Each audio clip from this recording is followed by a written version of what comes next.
ಕೊನೆಗೂ ದೂರ ಹೋಗಿಬಿಟ್ಟಿಯ ಪ್ರಭು. ನಮ್ಮನ್ನೆಲ್ಲ ಅನಾಥರನ್ನಾಗಿ ಮಾಡಿಬಿಟ್ಟಿಯ ಪ್ರಭು. ಒಡೆಯ, ಬದುಕಿರುವಷ್ಟು ಕಾಲ ನೀನು ಗೆದ್ದೆ, ಸಾಯುವಾಗ ಸೋತೆ ಪ್ರಭು. ಸಾಯುವ ಕಾಲಕ್ಕೆ ನೀನು ಸೋತೆ. ನಿನ್ನನ್ನು ಗೆಲ್ಲಿಸಲೇಬೇಕೆಂಬುದಾಗಿ ಹಠವತ್ತು ನಿಂತವರು ಎಷ್ಟು ಮಂದಿ. ಗುರು ಭೀಷ್ಮಾಚಾರ್ಯರು, ಉಭಯ ಕುಲ ಬಿಲ್ಲೋದ ದ್ರೋಣಾಚಾರ್ಯರು, ಆತ್ಮೀಯ ಕರ್ಣ, ಶಲ್ಯ, 11 ಅಕ್ಷೋಹಿಣಿ ಸೈನ್ಯ ಎಲ್ಲವೂ ನಿನ್ನ ಕಡೆಗಿದ್ದರು. ನೀನು ಏಕಾಂಗಿಯಾಗಿ ಸತ್ಯ ಪ್ರಭು.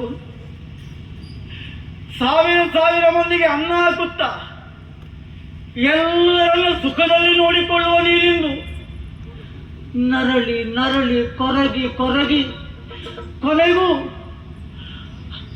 ಅಸಂತೃಪ್ತಿಯಿಂದಲೇ ಸತ್ಯ ಪ್ರಭು.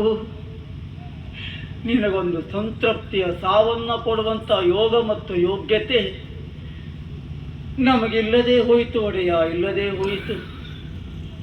ಯಾಕೆ ಹೀಗಾಯಿತು?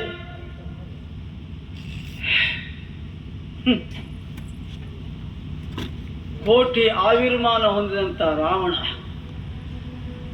14 ಲೋಕಕ್ಕೂ ಒಡೆಯ ರಾವಣ, ಕೊನೆಗೂ ಸಾಮಾನ್ಯ ಮಾನವನಿಂದ ವಿವಸ್ತ್ರನಾಗಿ ಓಡಿ ಕಾಡಿ ಹೋರಾಡಿ ಸತ್ತ ಅಂತಾದರೆ ಕಾರಣ ಏನು?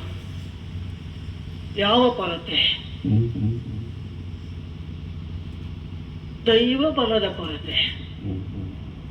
ನಮ್ಮೊಡೆಯ ಸುಯೋಧನಿಗೆ ಎಲ್ಲ ಬಲವಿದ್ದರೂ ಸಹ ದೈವ ಬಲದ ಕೊರತೆ.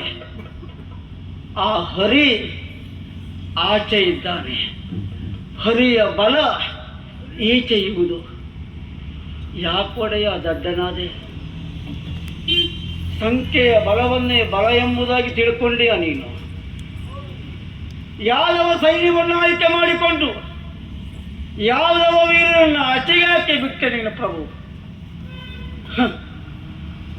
ನಿನ್ನ ಕರ್ಮದ ಫಲ ಹೀಗೆ ಉಂಟು ನಮಗೂ ಮೊದಲೇ ಅರಿವಾಗದೆ ಹೋಯಿತು. ಛೇ, ನಾ ಮಾಡಿದ ಕಾರ್ಯವಾದರೂ ಏನಾಯಿತು? ಒಬ್ಬ ತಲೆ ಇದ್ದರೂ ಒಳಗೆ ಮಿದುಳಿಲ್ಲದ ತಲೆ ತೆಟ್ಟ ತಲೆ ಹಿಡುಕನ ಕಾರ್ಯವೇ ಆಗಿ ಹೋಯಿತು. ಬಿಟ್ರೆ ತಲೆ ಇದ್ದ ಕಾರ್ಯ ಆಗಲಿಲ್ಲ. ಈಚೆ ಬ್ರಾಹ್ಮಣನೂ ಆಗಲಿಲ್ಲ, ಆಚೆ ಕ್ಷತ್ರಿಯನೂ ಆಗಲಿಲ್ಲ.